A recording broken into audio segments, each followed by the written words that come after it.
القاهرة تقدم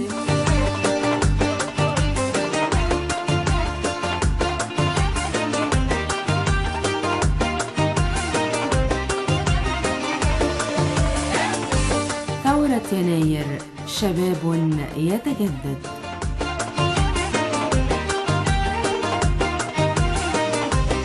تغيير، حرية، عدالة اجتماعية. تغيير، حرية، عدالة اجتماعية. تغيير، حرية، عدالة اجتماعية.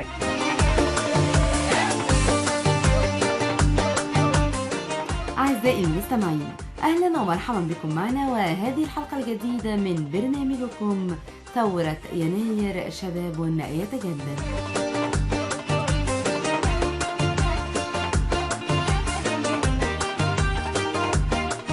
أعزائي المستمعين، ضيوفنا في هذه الليلة كانوا ممن رأوا هذه اللحظة، لحظة يناير، وعاينوا أحداثها ودونوا وقائعها.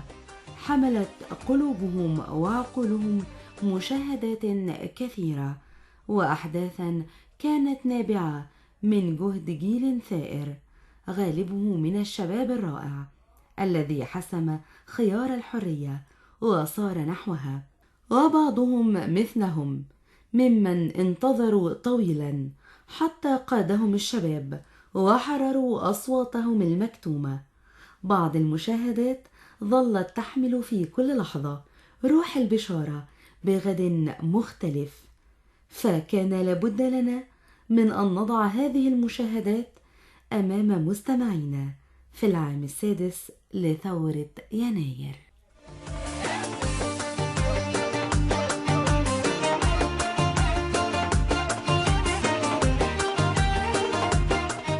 أعزائي المستمعين، يسعدنا أن يكون معنا في حلقة الليلة الشاعر الكبير زين العابدين فؤاد، واحد ممن شاركوا في صنع لحظة يناير.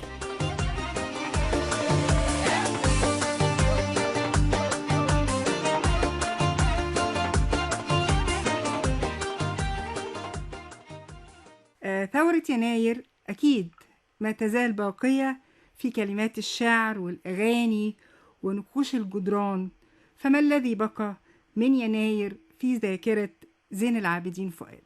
كل سنة والثوار طيبين ويعرفوا إن الثورة عمل مستمر، ويعرفوا إن الثورة لسه في أول السكة زي ما قلت عن الحرب زمان. الثورة ما بتنتهيش لا بصندوق انتخابات ولا بهزيمة. الثورة بتنتهي لما تحقق أهدافها.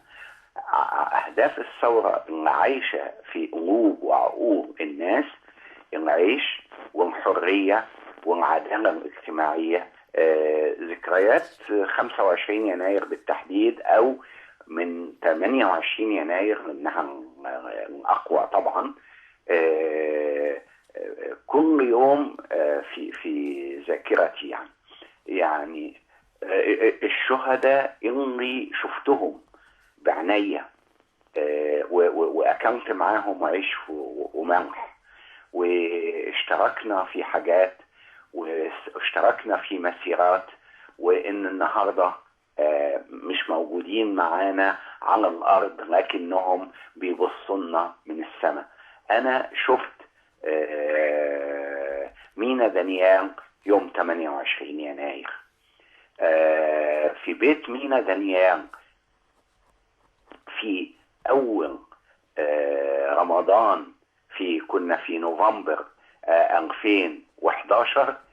رحنا نفطر في بيت مينا دانيال بدعوة من الشهيد الحسيني أبو ضيف. كان معانا في اليوم ده أيضا الشهيد جيكا. في هذا اليوم كان موجود في بيت الحسيني. بعد أيام بسيطة ما كانوش موجودين معانا. فشهداء ماشيين في جنايز بعض، برغم ان انا قلت القصيدة دي سنة 64 او 65، الا انها دايما بتلح على ذهني صورة شهداء ماشيين في جنايز بعض. أطمع من حضرتك تهدينا بعض من أبياتها الآن، تهدي للشهداء. رجع الموكب شايل همه، شايل لحمه، شهداء ماشيين في جنايز بعض، شهداء من فوق الكتاف شايلينهم، شهداء فوق الأرض. يا بلدنا يا بطن كبيرة كبيرة وبتخلف، ترجف تنزف تزرع شهداء، تحصد شهداء. من قبل عرابي مات شهداء، من بعد عرابي مات شهداء، وفي كل طاعون وطاعون وفي كل دراع بيخون بيموت شهداء علشان يضحك في الضلمة قمر. ده مقطع من قصيدة مقاطع من الخميس الدامي اللي مكتوبة عن سنة 46. لكن أنا شايف إنه ده بقاش مجرد صورة شعرية أنا عملتها، إنما بقت حقيقة، لأنه عدد الشهداء اللي مشوا في جنايز بعض كتير جدا جدا. بالرسم والنقوش والجداريات عبر المصريون خلال 18 يوم هم عمر ثورتهم عن الكثير من المشاعر الغاضبة والحالمة أحيانا كثيرة. أكثر الرسومات التي ما زالت في وجدان الشاعر صاحب فكرة الفن ميدان ما زالت يحلم بها وما زال يرسمها في خياله. طيب اولا خليني بس اعمل تصحيح ان فكرة الفن ميدان ما هياش فكرتي. ايوه انا احد جنود الفن ميدان. ايوه يعني وانا يعني امبارح مثلا كنت انا وعدد كبير من منظمين فن ميدان في زيارة لميدان عابدين، ورحنا اتغدينا هناك، وبعد ما خلصت غدا انا زرت بيت الشهيد جيكا في عابدين. انما ده بس تصحيح، الفن ميدان شارك فيه الكثيرين، والفكرة ما هياش فكرتي عشان ما اديش لنفسي حق مش ليه. الحاجة التانية انه اهم يعني رسومات محمد محمود جوايا شهيد ده لوحة عبقرية. يعني في لوحات كثيرة جدا، الشهيد بقى عن بطاطا، في كتير جدا. طبعا ايضا كنت فخور جدا انه الشباب يرسموا اشعار امل دنقل على الحيطان، فانه يعود امل دنقل كشاعر فصحى الى الحوائط والى الجرافيتي. فن الجرافيتي بشكل عام فن مبدع جدا. في وحصل في حاجات، حصل طفرة شديدة في فن الجرافيتي على الحوائط من 25 يناير إلى الآن. طبعا ما زال في أماكن بتهد وتمسح ده، لكن من حسن الحظ إن احنا سجلنا وناس كتيرة جدا سجلت كل جدارية اتعملت في مصر. ده رقم واحد. في 18 يوم الأولانيين مش بس الجرافيك، فنون التمثيل كويس، الغناء، الموسيقى، النحت، الكاريكاتير، حاجات كتيرة جدا جدا جدا كانت متضافرة في فنيا في ال 18 يوم. وده اللي خلق فكرة الفن ميدان، هذه الثورة المبدعة. خلينا نبدع على طول ومع بعض وناخد هذه الميادين ونحولها إلى ساحات للفن والحرية والإبداع. ماذا فعلت أيضا الثورة في الشخصية المصرية؟ حاجات كتيرة جدا. أولا كسرت حواجز الخوف، وديت مسألة ما انتهتش، موجودة. كسر حاجز الخوف من السلطة ومن المستقبل، من المجهول. الناس نزلت إلى الشوارع وبأعداد رهيبة جدا، كبيرة جدا، وهي مش عارفة إيه اللي هيحصل بكرة، لكن مصرة على التغيير. فده رقم واحد. رقم اتنين، إن النهاردة الحديث الأول في كل البيوت هو حديث السياسة. يعني حصل قبل كده تأمين للسياسة، إن السياسة دي مش بتاعتنا، السياسة دي بتاعت ناس تانية، وإن احنا نتكلم في أمورنا الشخصية. الآن السياسة أصبحت الخبز اليومي للمصريين. مش مهم نتفق مع بعض ولا نختلف مع بعض في وجهات النظر، لكن المهم إنه نعرف إن ده وطننا، وإن كلنا لينا رأي فيه. ده حاجة. الحاجة الأهم بالنسبة لي هو مشاركة المرأة المصرية. المرأة من الطفلة إلى الجدة كانت موجودة في الشوارع وبشكل إيجابي جدا موجود. هذا الوجود للمرأة المصرية هو مثلا اللي خلى يبقى فيه هجوم شديد على المرأة، وإنه يتقال لنا إنه صوت المرأة عورة، وإنه يحصل تحرش ممنهج لإبعاد المرأة عن الشارع. وده ما حصلش طبعا، لأن المرأة نزلت واستمرت. اللي باعد الناس عن الشارع الآن هو قانون التظاهر، مش الخوف من التحرش. أكيد. وحضرتك في الميدان عاصرت ناس عادية جدا، كان ليك معاها مواقف، وأكيد هي الآن حية في وجدانك، وممكن تكون بتتعامل معاهم بشكل في صداقة الآن. يعني طلعت من الميدان بأصدقاء عاديين جدا، بس هم جمال جدا. زي مين؟ احكي لي عنهم. يعني امبارح مثلا انه انا كنت في بيت الشهيد جيكا مع هذا الاب الرائع والام الشجاعة جدا اللي فقدوا ابن من اسابيع وانا مسافر. علاقتي هنا انه بابناء واباء واسر الشهداء مثلا، انه الشهداء اكرمنا جميعا، الشهداء بيهدونا. يعني جيكا اهداني هذه الاسره، دي علاقه صداقه حقيقيه بيني وبينهم، ما كنتش اعرفهم قبل استشهاد جيكا. كويس. فادي اسره اهداني اصدقاء. الميدان اهداني ابو الشهيد مهاب. الميدان اهداني ام واخوات واب الشهيد هشام رزق، وهكذا. ان الميدان اهداني علاقة انسانية رائعة باسرة الشهيد خالد صلاح. الميدان اهداني بنت بحبها جدا هي ماري دانيال. الميدان اهداني عن طريق الشهداء ناس كتير جدا. الميدان اهداني ايضا المصابين.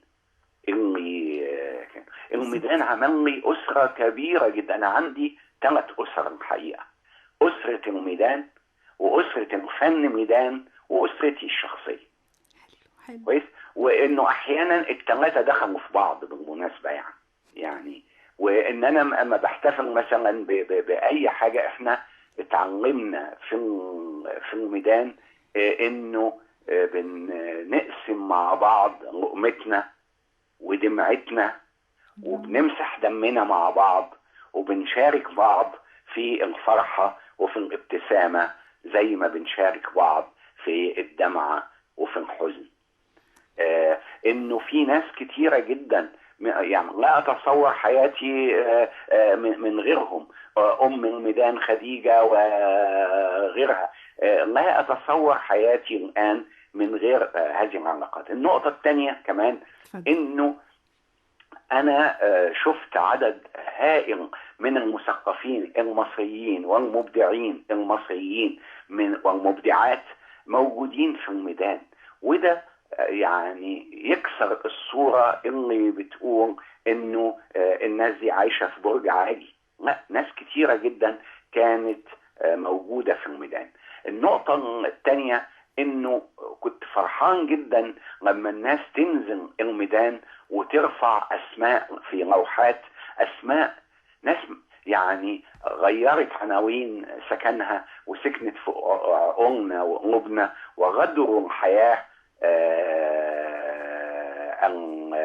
جسديا يعني، لكن موجودين معانا. الناس حطت في الميدان أسماء زي أحمد عبد الله ونبيل الهلالي وزكي مراد ومحمد سيد سعيد وسهام صبري وغيرهم كثيرين كانوا موجودين في الشوارع. كان موجود محمود أمين العالم، كان موجود عبد العظيم أنيس، كان موجود ناس كتيرة جدا كانوا موجودين في الشارع. كان موجود الشيخ إمام. الشيخ إمام ما كانش موجود فقط بأغانيه وموسيقاه، كان موجود بشحمه ولحمه وبروحه، وهو اللي عبى طاقات الناس إنها تنزل إلى الشارع. كل ده موجود في الميدان. لو حكيت عن الثورة التي ما زالت حية في أيوة. نفس كل واحد شارك فيها، أيوة. وكل واحد نزل الميدان، أيوة. هتحكي عنها إيه في أبيات شعرية قصيرة لينا في العام السادس للثورة؟ يعني بما انك ابتديت هتكلم عن شهداء ماشيين في جنازة بعض، فهقول لك الشهداء يشربوا الشاي. الشهداء بيخشوا بيوت يرتاحوا من السفر ويدخلوا في الصور ويباتوا في برواز، وساعات بيمنعهم تراب عن إزاز أو دموع في العيون تتمد صوابعهم على الرموش والجفون، تقطف حبوب المطر، وساعات يشاركوكم في شفطة شاي أو في حلم السكوت. شكرا شاعرنا الكبير زين العابدين فؤاد.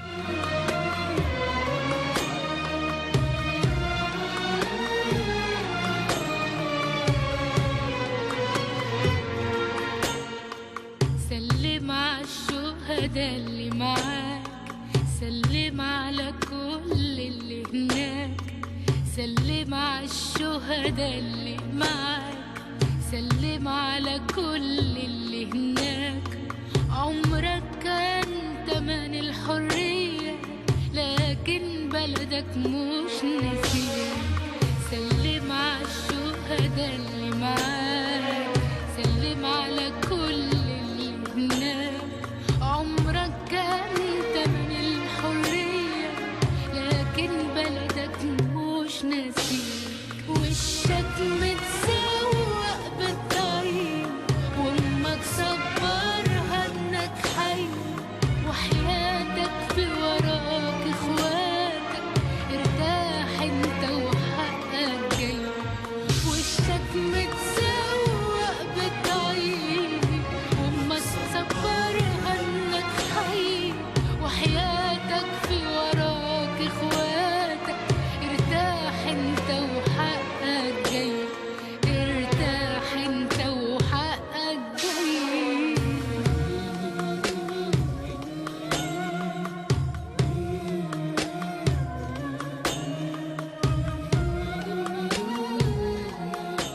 إلى هنا أعزائي المستمعين نأتي إلى ختام حلقة الليلة من برنامجكم ثورة يناير شباب يتجدد.